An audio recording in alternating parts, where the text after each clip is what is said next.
weather message.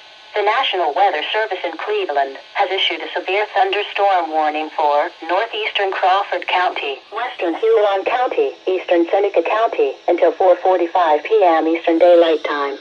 At 3:39 p.m. Eastern Daylight Time, National Weather Service Doppler radar indicated a severe thunderstorm capable of producing quarter-size hail and damaging winds in excess of 60 miles per hour. This storm was located 9 miles southeast of Norwalk and moving northeast at 35 miles per hour. Locations impacted include Willard, Plymouth, Norwalk, and New Washington. This is a dangerous storm. Seek shelter inside now and stay away from windows.